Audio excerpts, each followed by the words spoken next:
The sky was awash in the glowing, honeyed hues of late afternoon when a solitary traveler by the name of Galen wandered into a remote region known only in passing on well-worn maps. The roads here were quiet, little more than winding earthen tracks that ribboned through hills dusted with the soft green of young grass. Beyond the rolling slopes stretched a tapestry of meadows and hidden groves, each gently touched by the golden glow of the descending sun. Galen was no stranger to long journeys. He had walked for days from a distant city, taking solace in the lull of his own footfalls on the packed dirt roads. A wide-brimmed hat shielded his eyes from the glare, and the cloak on his back had grown dusty from travel. Far behind him lay the bustle of market squares and noisy taverns, places where the lights burned bright and the nights were filled with chatter. Yet, in his heart, Galen yearned for the quiet, for the deep hush that can only be found where the human hand has touched lightly, and nature's gentle voice prevails. In the distance, silhouettes of tall trees emerged against a sky tinging pink and orange. Even from afar, the foliage looked dense, forming a dark fringe on the horizon like an ancient wall guarding a secret realm. Light breezes whispered across the grass, carrying the scent of wildflowers. The gentle stirring of the air softened every edge. The world itself seemed to exhale in contentment. He soon arrived at a small wooden sign by the roadside. Weathered and leaning slightly, it bore only a few carved letters in fading paint. Stillwood Vale. A hush, deeper than any he had known, blanketed this place. A single bird's call echoed among the tree branches, a lonely note that beckoned him onward. Soft curiosity sparked within Galen. Something about the whispering hush of the vale promised a respite from his long travels. As he ventured closer, the terrain shifted from low hills to gently sloping woodland. The light softened further beneath the canopy of tall, ancient oaks and silver birches. Moss crept along tree roots, and clusters of pale mushrooms huddled near the base of fallen logs. Twigs snapped underfoot, their sound muffled by the damp soil, creating an almost musical echo that bounced among the trunks.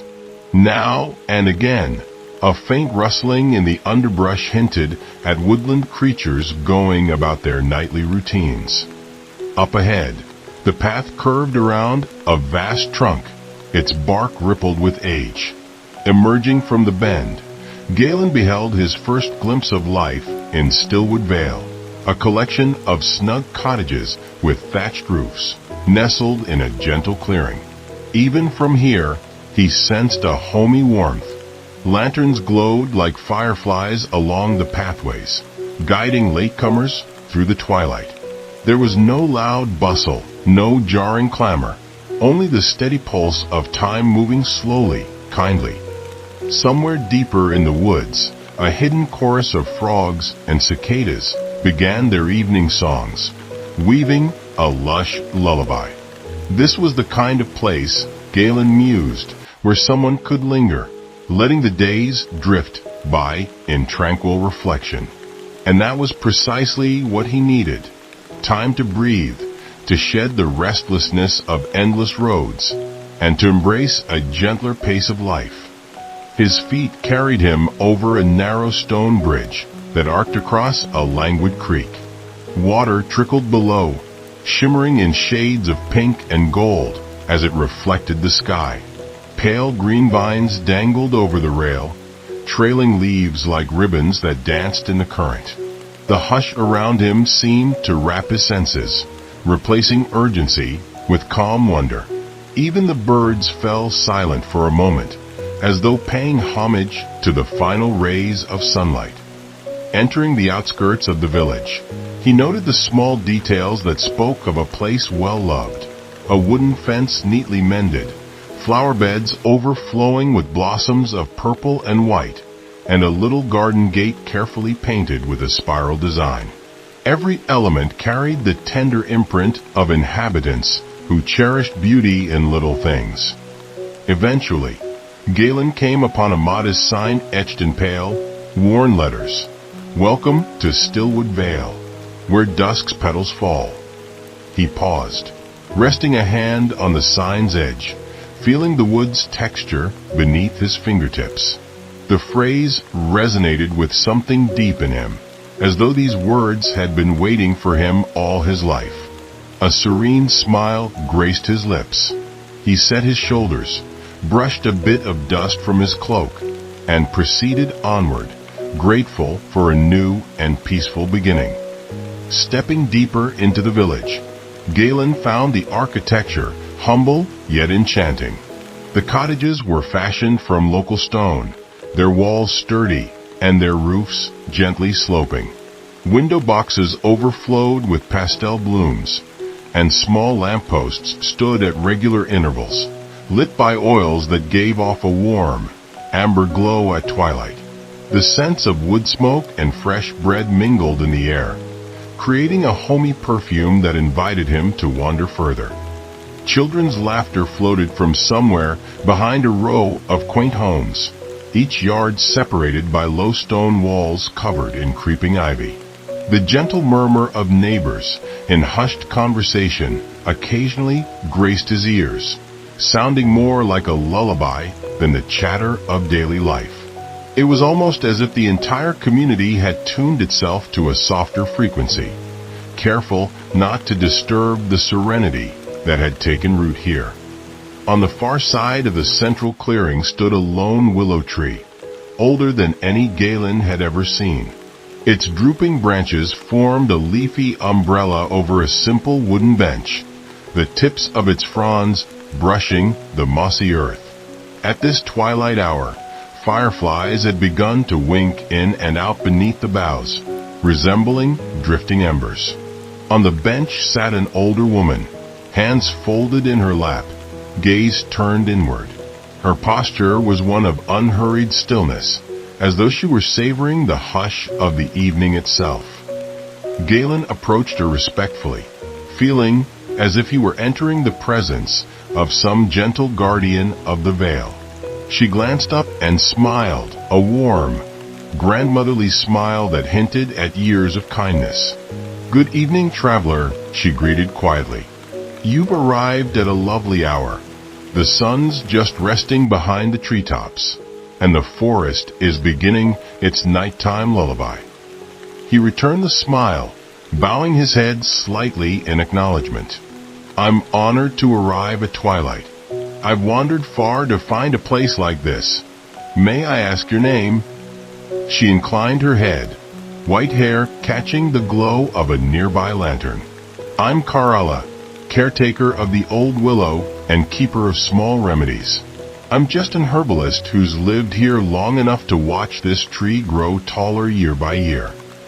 As they spoke, the willow's branches rustled softly in the evening breeze. Karala invited him to sit, so he joined her on the bench. From this vantage, Galen could see the gentle slope of the land descending toward a distant marshy area at the eastern edge of the vale. Above it, streaks of lavender and dusky rose painted the sky.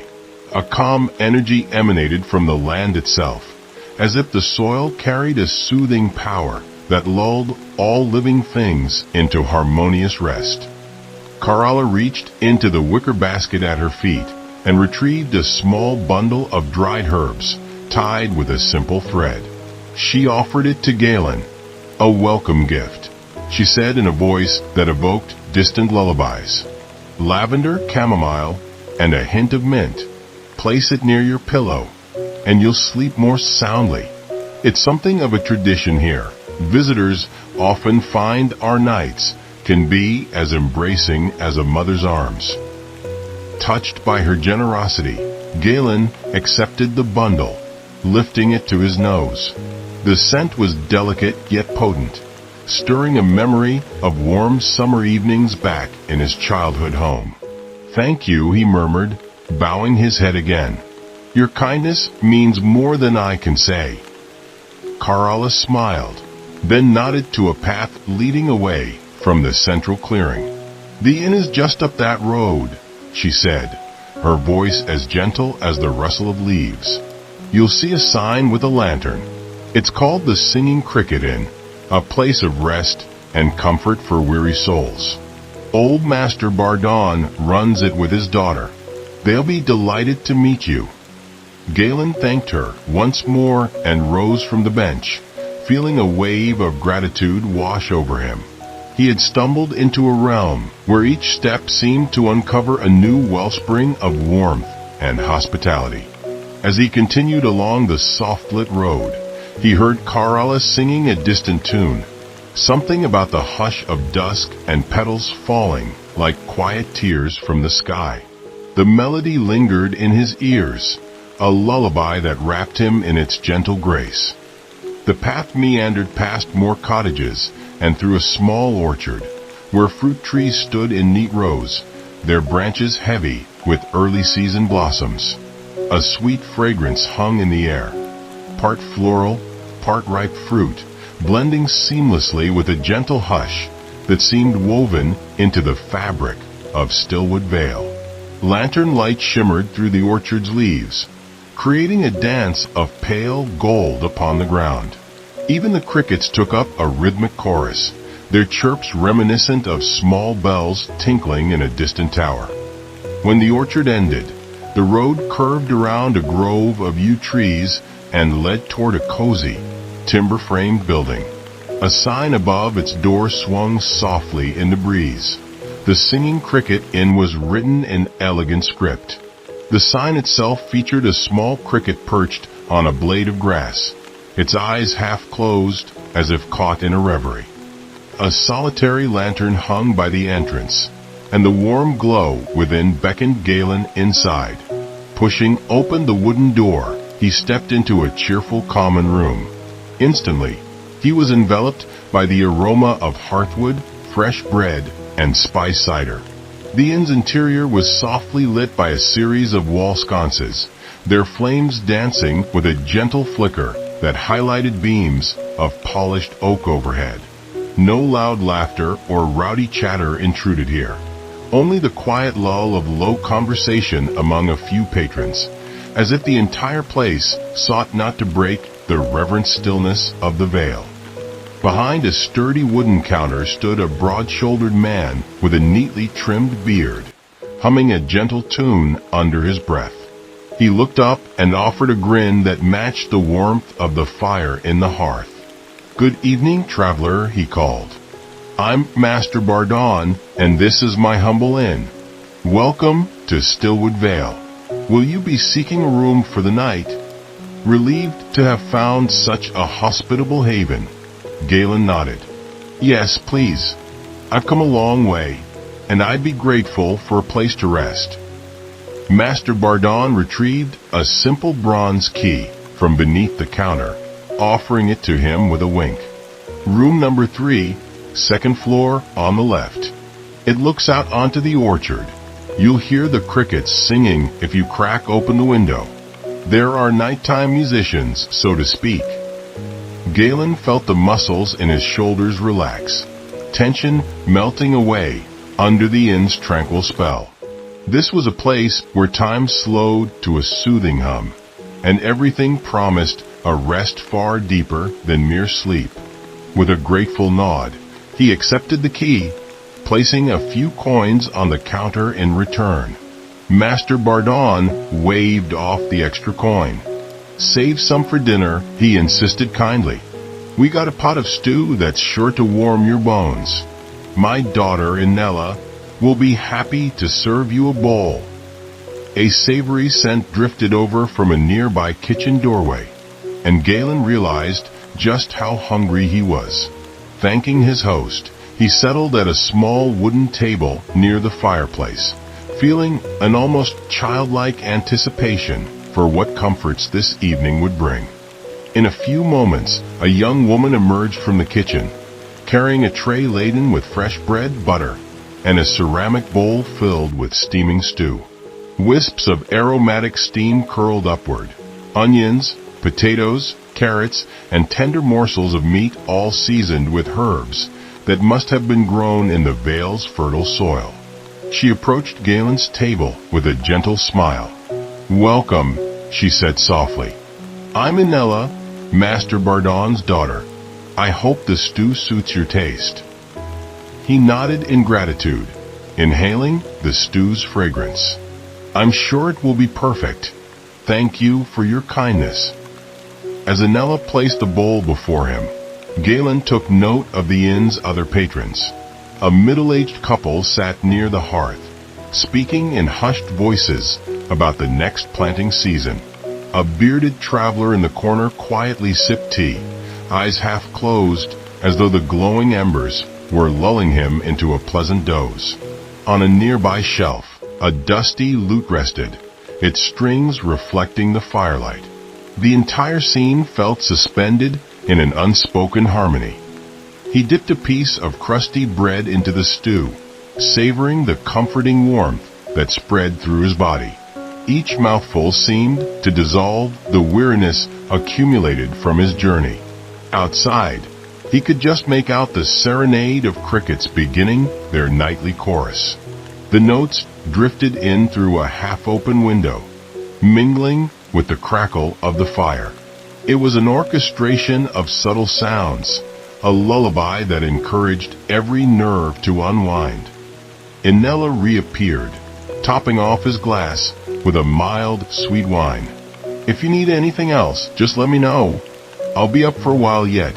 My father always says the music in the singing cricket doesn't end until the stars fade." Galen offered a thankful nod. His gaze traveled around the room, catching glimpses of local crafts.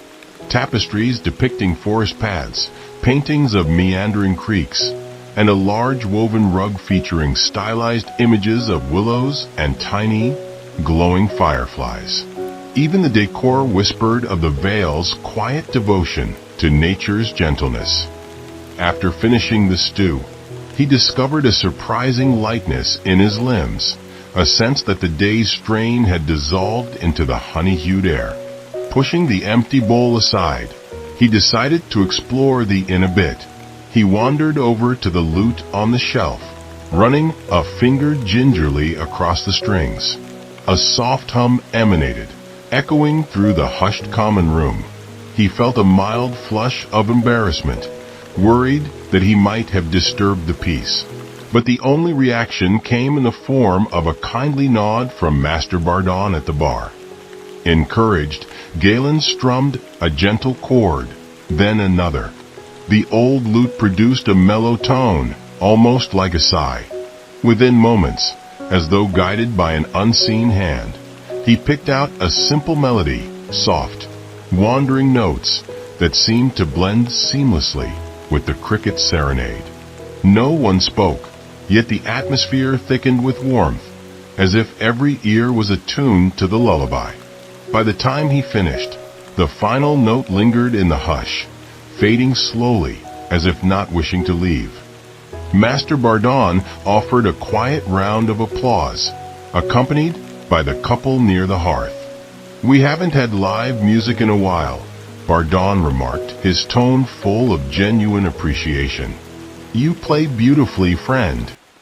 Galen returned the lute to its resting place, cheeks colored with a touch of self-consciousness. "It was just a small improvisation," he explained softly. "But this place inspires it. There's something in the air here, it encourages gentleness." "That's the Vale's secret," Bardon replied with a wink. "The hush of dusk, the whisper of old trees, and the kindness in people's hearts. They weave a magic all their own." Feeling his eyes grow heavy, Galen decided it was time to retire. He thanked both Master Bardon and Inella once more before ascending the narrow wooden staircase to the second floor. Passing by a few closed doors, he found room 3, a modest, cozy chamber lit by a single oil lamp.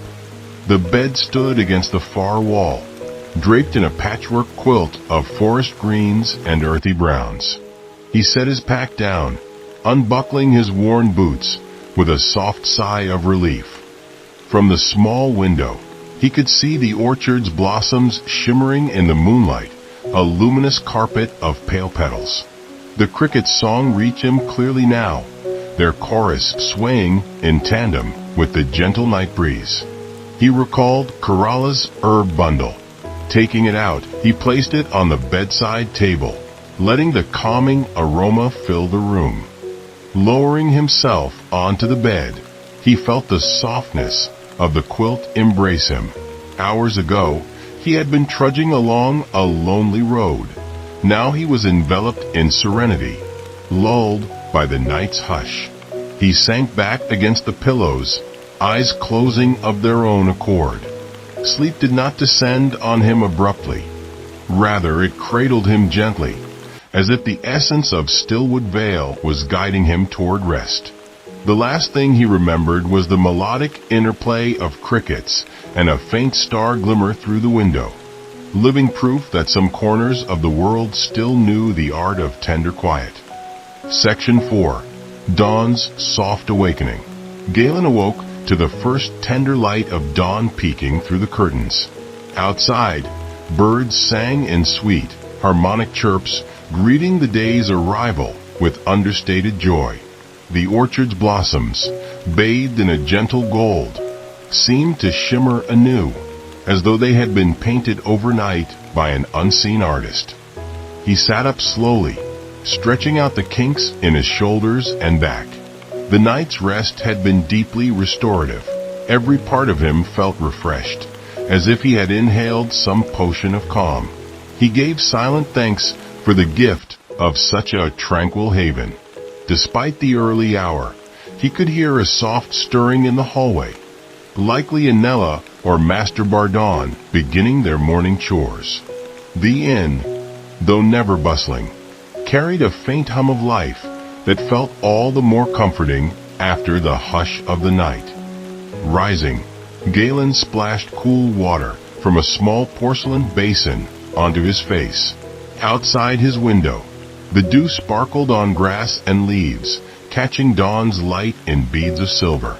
Somewhere near the orchard a rooster crowed, though even that had a softer quality here. It was less an alarm than a cordial invitation to greet the day. He headed downstairs, noticing how the morning sunlight filtered through the inn's front windows, painting the wooden floors with patches of warm yellow. Anella was busy laying out a simple breakfast spread. Fresh bread, churned butter, jam made from local berries, and a pot of warm tea that carried notes of lavender. She spotted Galen descending and greeted him with an amiable nod. "Good morning. I hope you slept well." He inclined his head, returning her kind smile. "I can't remember the last time I slept so deeply," he admitted. "This place, it has a balm-like effect on the spirit." Anella chuckled softly, pushing a plate of bread in his direction. "You're not the first to say so. Many travelers come through here, often weary and carrying troubles. The Vale seems to ease their burdens, if only for a while." As Galen helped himself to a thick slice of bread slathered with sweet jam, Master Bardon appeared from the back door, carrying a small crate of vegetables. He wiped his brow on a cloth, nodded in greeting, and set the crate aside. "Mornin'," he said. "The market's open soon, and folks will be wandering by. Feel free to linger as long as you like. There's a bench out front if you fancy the sunrise." Tempted by the mention, Galen took his teacup and stepped outside. Sure enough, a wooden bench sat near the inn's entrance, facing east. He seated himself, letting the sun's gentle warmth bathe his face. For a few moments, he sipped tea in silence, watching the village awaken. Doors opened, and people emerged quietly, some heading to small gardens with trowels in hand, others pausing to exchange soft greetings with neighbors. A group of children wandered by, each clutching a small basket. They chased each other briefly, giggling in hushed tones, before being shepherded along by a patient elder. Small market stalls were being set up in the clearing. A farmer arranged fresh produce, lettuce, potatoes, onions, each item exuding the earthy scent of newly tilled soil. A baker placed warm loaves of bread in neat rows, the aroma curling through the morning air like a beacon of comfort. Nearby, a weaver unrolled bolts of cloth dyed in soft hues of green, beige, and lavender, reminiscent of the Vale's subdued palette. Galen finished his tea and wandered over, drawn by the inviting atmosphere of this open-air market. He recalled how other markets he had visited bustled with loud voices, constant haggling, and the clang of wagons. Here, the transactions were hushed. Folks exchanged coins with delicate politeness, smiles were abundant, and the entire scene felt more like a gentle gathering of friends rather than a mercantile affair. He stopped at the bread stall, intrigued by a braided loaf sprinkled with seeds. The baker, a rosy-cheeked woman named Mara, offered him a slice. "Taste this," she encouraged, "baked fresh at dawn. Seeds from the orchard's wild flowers give it a unique aroma." He tried a piece and found it delightful, light, nutty, and faintly sweet. Mara grinned at his evident appreciation. He purchased a small loaf, slipping it into his satchel. Perhaps it would serve as a perfect midday snack. Strolling on, he observed each stall with curiosity. Jars of homemade jams, hand-carved wooden trinkets, small pouches of herbal teas. Everywhere, he sensed a commitment to quality and a reverence for the earth that provided these goods. Drawn by a subtle floral fragrance, he came upon Kerala's stall. She was arranging bundles of fresh-cut lavender, chamomile blooms, and small vials of tinctures. She noticed Galen's approach and gave him a welcoming nod. "Good morning, traveler. How did you find your rest?" "Deep and dreamless," he replied warmly. "Thanks in part to your herb bundle. I feel revitalized." Kerala's smile deepened. "That's good to hear. Sometimes, the simplest gifts of the earth, lavender, chamomile, and the hush of night, can work wonders on a weary mind." He lingered to browse the medicinal herbs she had on display. Peppermint leaves, dried rose petals, small bottles labeled with neat handwriting. Each item came with a brief explanation: calming teas, salves for aches, poultices for minor wounds. It was clear Kerala's knowledge extended well beyond everyday remedies. She likely carried the Vale's herbal heritage within her, passed down through generations. Leaving the market with a small pouch of chamomile tea, Galen decided to stroll through the village lanes. The roads curved gently between old-growth trees, their canopies forming arcs of green overhead. Birds flitted among the branches, each species contributing its unique melody to the morning choir. A sense of timelessness enveloped him. He felt as though the rush of the outside world had dissolved entirely, replaced by a soft, persistent calm that resonated in the very stones beneath his feet. He paused in front of a small chapel, its roof covered in moss and wildflowers. Simple wooden doors stood ajar, inviting any passerby seeking reflection or shelter. Through the gap, he caught a glimpse of pews carved from oak and an altar adorned with fresh blossoms. Like everything else here, the chapel exuded humility and tenderness, a place for silent reverence rather than grand ceremony. A few paces further down, he spotted a narrow lane leading to a tranquil pond shaded by tall reeds. Sunlight glimmered on the water, revealing fish darting near the surface.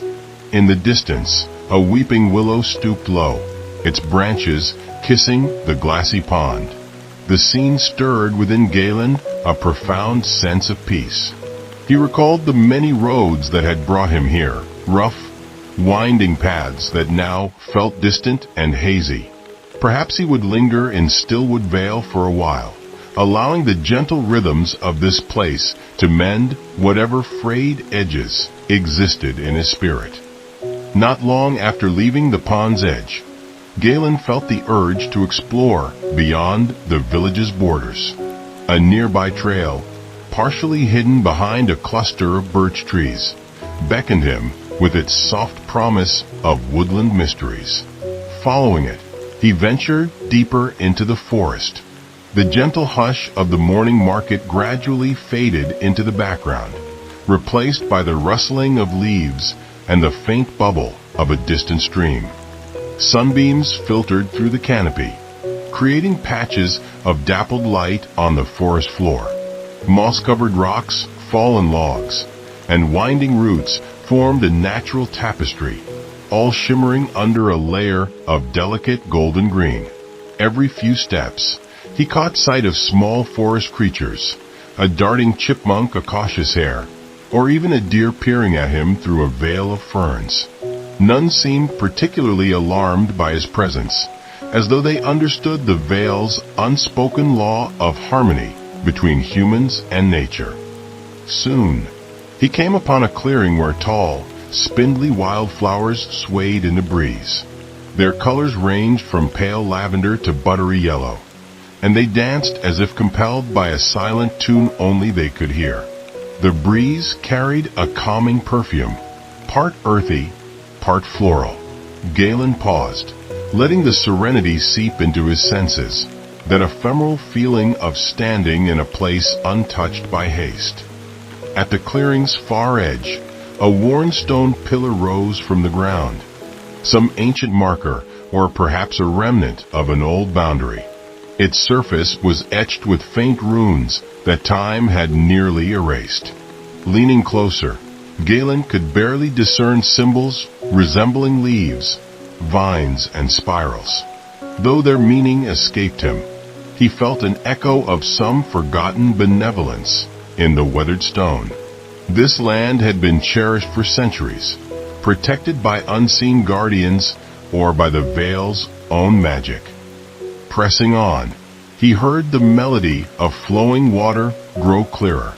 Emerging from the trees, he discovered a shallow creek tumbling over smooth stones before widening into a small pool. Ray-like reflections of sunlight danced on the ripples. Unable to resist the allure, he knelt and cupped his hands, letting the cool water cascade over his palms. It was refreshingly pure, tasting of the earth's gentle blessing.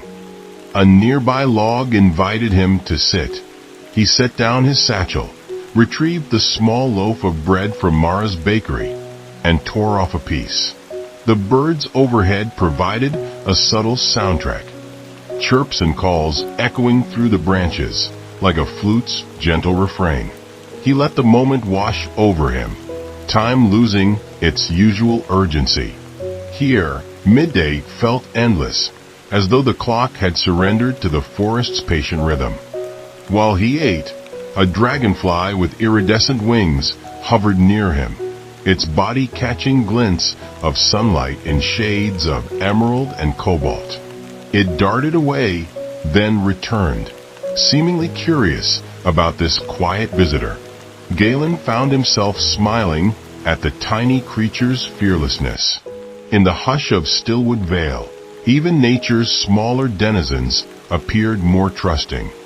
Eventually, he rose to continue, feeling as though he had stepped into a world where calm was the only currency. The creek guided him along a gently sloping path back toward the village. As he approached the outskirts, the forest began to thin, revealing glimpses of cottages through the foliage. He arrived at a small wooden fence, carefully unlatched a gate, and stepped into a narrow lane that meandered between well-kept gardens. An old man in a straw hat was tending a row of carrot sprouts near the fence. He looked up, raising a hand in a friendly greeting. "Afternoon," he called softly. "Enjoy your walk in the woods?" "Very much so," Galen replied, resting a hand on the fence. "It's beautiful out there, peaceful." I can see why people cherish this place." The man chuckled, turning back to his garden. The forest looks after us as much as we look after it. The trees have their stories, and the land carries old, gentle magic." With that thought settling warmly in his mind, Galen thanked the man and carried on. The sun had climbed high in the sky, bestowing a comfortable warmth that softened the edges of midday. A mild breeze drifted from the north, carrying the faint smell of hay and wild thyme. Life here was measured in these unhurried patterns, a perpetual waltz of sowing, tending, and harvest, accented by whispered gratitude to the land that provided. By early afternoon, Galen found himself drawn back to the heart of Stillwood Vale, where he had first met Carala by the ancient willow. The trunk looked even more immense in daylight, its bark furrowed with deep grooves attesting to many centuries of silent observation. Children played tag around its roots, their laughter quiet, but filled with honest glee. A few villagers paused to rest under its shade, grateful for the reprieve from the sun. Noticing Galen approach, the children slowed their game, curiosity brightening their eyes. One of them, a girl with braids tied in blue ribbons, stepped forward. "You're the traveler who came last night, aren't you?" she asked, her tone both inquisitive and respectful. "I am," Galen replied, crouching to meet her gaze. "And you're very observant. You must know everyone here." She beamed, nodding. "It's not a big place," she explained. "My name's Lynette. Welcome to the Vale." Her friends gathered behind her, each giving a polite wave. Smiling at their innocence, Galen thanked them. "It's good to be here," he said gently. "I've never known a quieter, kinder corner of the world." They resumed their game, darting around the willow's massive trunk. As Galen watched them, he glimpsed Carala sitting on a low stool at the far side of the clearing, sorting fresh herbs into neat bundles. He walked over, careful not to disrupt her work. She looked up with a warm expression, eyes reflecting the dappled sunlight that filtered through the willow's leaves. "You seem at home already," she commented, glancing at the calm contentment etched on his face. "It's hard not to feel at ease here," Galen admitted. "There's a profound stillness in the air." Carala nodded, tying another bundle with a thin strip of twine. "Would you like to see something special?" she asked, a conspiratorial gleam in her eye. "Something not everyone passing through gets to witness?" Curiosity piqued, Galen nodded. "Certainly." She rose, gathering her herbs, and led him around to the willow's northern side. The children continued their laughter, oblivious to the subtle shift. Carala pointed to a seam in the tree's trunk, an old scar that had healed over time. "Years ago," she began, "lightning struck this willow. People feared it would die, but it survived and grew stronger. Since then, there's been a small hollow in the trunk where we sometimes place special messages or wishes." Running her hand gently over the bark, Carala revealed a hollow knot. Within it lay small scraps of parchment, each rolled up and tied with tiny ribbons. Generations of villagers have left their written hopes, prayers, or gratitude in this hollow, she explained. "We call it the willow's heart." Galen felt a soft, reverent hush descend upon him. He could sense the significance this place held for the community, a living testament to resilience, hope, and unity. "May I place something in there?" he asked, voice barely above a whisper. "Of course," Carala replied. "If you have a thought, a wish, or a simple thanks, whatever you'd like to offer to the Vale." He retrieved a small scrap of paper from his pocket, left over from some earlier note-taking. With a stub of charcoal, he wrote a short phrase, grateful for the kindness of strangers and the hush that heals. Rolling it carefully, He tied it with a thread from his satchel and placed it among the others in the hollow. A faint breeze rustled the willow leaves, as though acknowledging the new addition. Stepping back, he exhaled deeply, a gentle sense of release pooling in his chest. Karala smiled knowingly. Some say the tree remembers each wish. Others say the forest itself reads them. All I know is that folks who place their burdens or gratitude here often walk away lighter. At that moment, one of the children called out Karala's name, waving excitedly. She bid Galen a soft farewell and moved off to join them. He lingered by the willow, resting a hand on its rugged bark. Indeed, the veil had already begun easing burdens he hadn't even realized he carried. It was as if the hush of these woods and the generosity of its people formed a silent tapestry, weaving solace into every corner of his being. The afternoon sun lit up Stillwood Vale in soft, pastel colors. Galen decided to revisit the small market, though he found most of the stalls closed or nearly packed up. The farmers had returned to their fields, the artisans to their workshops, each continuing the gentle cycle of daily life. He spotted Master Bardon hauling a sack of grain into the inn storeroom. The innkeeper paused to wipe his brow and greet Galen with a wave. With idle time on his hands, Galen meandered toward the edge of the village, where a low stone wall bordered a stretch of meadow. Beyond lay a rolling expanse of grass and wildflowers, nodding gently in the breeze. The sky overhead was a brilliant blue, accented by a few leisurely drifting clouds. Birds soared in wide arcs, their silhouettes crossing the sun's warm rays. Finding a gap in the wall, he stepped into the meadow. Here, the hush was even more pronounced, broken only by the soft rustle of wind through tall grass. Memories of childhood summers flooded his mind. Carefree days of lying in meadows, gazing at clouds, dreaming of life's possibilities. He realized how rarely he'd allowed himself such moments in recent years. He wandered until he reached a lone oak tree standing proud in the center of the meadow. Its shade beckoned him, promising respite from the sun. Settling down beneath its branches, he leaned against the trunk, letting the earthy scent of grass and oak filter into his lungs. The day was mild, neither too hot nor too cool, and the ground felt pleasantly warm beneath him. Time seemed to slow further, each moment elongated by the gentle environment. Galen took out the chamomile tea pouch he'd purchased from Karala and turned it over in his hands. He imagined how pleasant it would be to brew a cup right here, to let the vale's scents and sounds mingle with the soothing aroma of the tea. But lacking a kettle or fire, he simply enjoyed the idea. A soft rustling drew his attention. Glancing to his left, he saw a young fawn stepping cautiously through the flowers. Its wide eyes assessed Galen for a moment, ears flicking as it picked up the subtle crunch of grass underfoot. Yet it did not bolt. Instead, it resumed nibbling on blossoms, every motion slow and deliberate, as though it too was part of the vale's gentle pace. A wave of awe washed over Galen.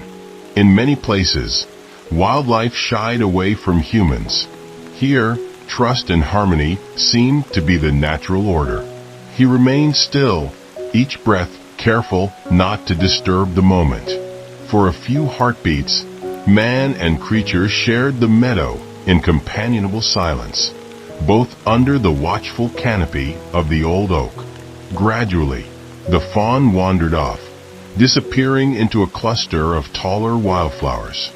Galen released the breath he'd been holding, feeling an exhilaration mixed with serenity. This unspoken connection with nature reaffirmed why Stillwood Vale felt so special. It wasn't merely a quiet village. It was a realm where boundaries between human and wilderness blurred into a softly woven tapestry of life. He closed his eyes, surrendering to the lull of the meadow. The minutes slipped by like silk, unhurried and gentle.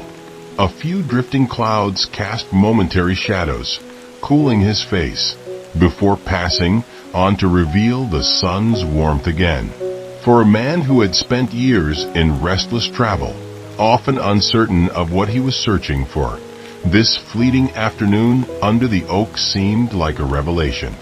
True peace, he realized, sometimes resides in places that do not call attention to themselves, quietly waiting for those who yearn to find it. By the time Galen rose from his grassy seat and returned to the inn, the sun had begun its graceful descent. The late afternoon light fell at a slant, accentuating every contour of the village with soft shadows and golden edges. Lanterns were being lit along the main lanes in preparation for dusk. The vale settled into that familiar hush, as if anticipating the arrival of night's gentle lullaby. Entering the singing cricket inn, he found Anella sweeping the common room floor, preparing it for the evening's guests. She looked up with a radiant smile. "You've been out and about all day. I hope you found our vale to your liking." "It's more than I could have hoped for," Galen replied honestly. "Every corner brings a new sense of calm." She nodded in understanding. "That's how this place is. The hush, the warmth. Some travelers say it's like stepping into a dream they never want to leave." Master Bardon emerged from the kitchen, wiping his hands on a towel. "We've got a hearty vegetable stew on the boil and fresh loaves from Mars Bakery. You're welcome to join us for dinner." Grateful for the hospitality, Galen accepted. Before long, he was seated at a long wooden table with a bowl of steaming stew. The common room was slightly livelier now. A few villagers dropped by to chat quietly or to trade small items, baskets of mushrooms for sacks of flour, jars of honey for fresh herbs. The gentle hum of conversation mingled with the aroma of garlic and rosemary, creating an atmosphere of cozy camaraderie. After dinner, as the sky outside deepened to indigo, Master Bardon lit a few more lanterns. A mild hush fell over the inn. Many patrons had retreated to their rooms, while others sat in corners, sipping tea or reading. Galen felt a wave of drowsiness, yet he also sensed a desire for one last stroll before sleep. Bidding the innkeeper and Anella good night, he stepped outside into the nascent twilight. Stars began revealing themselves one by one, like shy visitors to a grand ball. Soft breezes carried the aroma of dew-kissed earth. The willow stood in the center of the clearing, its leaves shimmering under moonlight. The hush felt deeper at night, punctuated only by a chorus of crickets tuning up beneath the orchard's branches. Wandering beyond the willow, Galen found a narrow footpath illuminated faintly by the moon.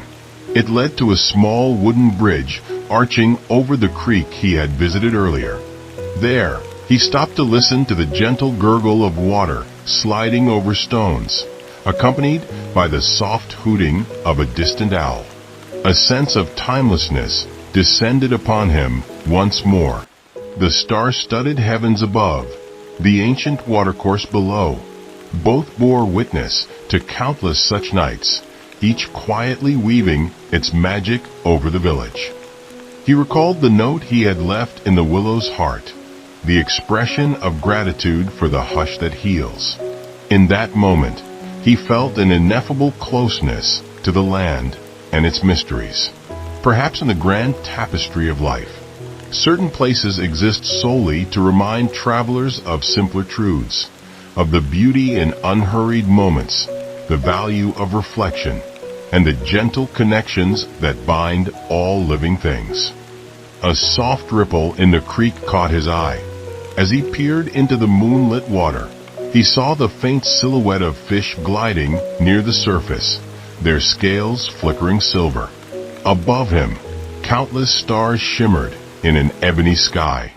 The moment seemed to expand, transcending the boundaries of time and place, filling him with a calm that resonated to his core. Eventually, the coolness of the night air reminded him to seek warmer quarters. With a final, grateful glance at the moonlit creek, he retraced his steps to the Singing Cricket Inn. Ascending to his room, he found the bed turned down, a small sprig of lavender placed upon the pillow. Smiling at the gesture, he changed into more comfortable clothes, then settled under the quilt. The day's memories unfurled in his mind, meadows, old willow trees, smiling faces, and he let them lull him into a deep, dreamless sleep. Morning arrived with a pale gleam of sunshine, gentle as a whisper. This time, Galen woke feeling an urge to give back to the place that had welcomed him so fully. While partaking in a light breakfast of porridge and tea, he noticed Master Bardon rubbing his shoulder, as though nursing a faint ache. "Shoulder trouble?" Galen asked, concern lacing his voice. The innkeeper nodded with a small grimace. "Just an old injury acting up. Hauling crates of supplies can do that to a body, especially when one's not as young as he used to be." Remembering Corolla's booth of herbal remedies, Galen offered to fetch a poultice, if she had any that might help. Bardon looked appreciative, but waved off the concern. "Not to trouble you, lad. I'll manage." Undeterred, Galen stepped outside after breakfast. He found Corolla arranging new bundles of herbs near the orchard edge. Explaining Bardon's ailment, he asked if she had a remedy that might help relieve shoulder pain. She smiled knowingly. "Indeed, I have something that should ease the ache." She handed him a small packet of dried leaves and a vial of fragrant oil.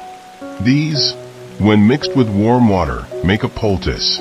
Apply it to the sore spot, and the pain should lessen." Grateful, Galen returned to the inn, carefully following Corolla's instructions in the small kitchen. He warmed a little water, mixed in the dried leaves until they formed a paste, and then added a few drops of the oil. The result was an aromatic blend that released a soothing scent into the air. Presenting the poultice to Bardon, he offered to help apply it, though the innkeeper seemed mildly embarrassed at the fuss. Nevertheless, he thanked Galen and promised to use the remedy. The gratitude in his eyes was enough to let Galen know he had done something worthwhile. Afterwards, in the quiet lull of mid-morning, Galen settled near the fireplace with a second cup of tea. Inella joined him briefly, a sewing basket in her lap. She mended a small tear in a tablecloth, her fingers adeptly weaving thread through fabric. They chatted about small things, her childhood in the Vale, the travelers she'd encountered, and Galen's own life on the road. The conversation flowed like a gentle stream, unhurried and comforting. When the tablecloth was repaired, Inella excused herself to tend to the inn's daily needs. Galen found himself alone by the hearth, the crackle of embers a soft counterpoint to his thoughts. He pondered how fleeting his time in Stillwood Vale might be. Duties eventually called him elsewhere, yet the idea of leaving tugged at him in a way no other place had. He wondered if, at last, he had found not just a refuge, but a home. Section X. Farewell under the stars.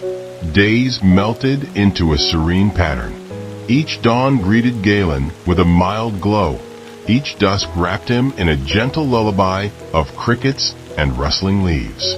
He found small ways to assist around the village, carrying supplies for the bakery, helping a farmer mend a fence, and often collecting fresh herbs for Corolla when her own basket overflowed. The people of Stillwood Vale accepted his quiet help with the same warmth they offered every day. He felt less like a passing traveler and more like a true neighbor. Yet, in the back of his mind, he knew his journey would eventually compel him forward. There were threads of his life left untended in distant towns. Still, each evening, he questioned whether the road could compare to the hush that cradled him here. One late afternoon, as the sky blushed pink and mauve, Master Bardon approached Galen at the entrance to the Singing Cricket Inn. The innkeeper's shoulder had improved significantly, thanks to Corrales herbs. Bowing his head in thanks, Bardon handed Galen a small pouch of coins. "For your work these past days," he said, voice sincere. "You've helped many, and it's only right." Initially, Galen hesitated, feeling the kindness of the Vale had long surpassed any small tasks he'd done. But Bardon insisted, pressing the pouch into his hand. "You'll be back on the road soon enough. Take it. It's our way of saying you have a home here always." The following morning, Galen rose before dawn, his pack carefully prepared. He had decided it was time to continue his journey, though a tender ache already touched his heart at the prospect of leaving. With the first glow of sunrise gilding the horizon, he made his farewells. Master Bardon embraced him like a son. Inella offered a small loaf of seed bread for the road, and Carla presented him with a final bundle of sleep herbs. "Wherever the road leads, remember to keep a piece of Stillwood Vale in your heart," she said, placing the bundle in his hands. He thanked her, unable to fully articulate the depth of his gratitude. Stepping away, he felt the hush of the village behind him like a warm shawl. Reluctant to let him go, Linnet and the other children waved from the willow tree, their voices gentle in the crystal cool morning air. He waved back, swallowing the lump in his throat. Crossing the same narrow stone bridge at the edge of town, he paused to glance over his shoulder. The rooftops of the cottages glowed in the early sunlight, and the old willow stood sentinel, its cascading branches shimmering. The hush of Stillwood Vale seemed to extend outward, following him onto the open road. For a moment, he heard the faint echo of Corrala's lullaby, the crickets, the singing birds, all woven into a quiet tapestry that would forever guide him. Galen turned and continued down the path.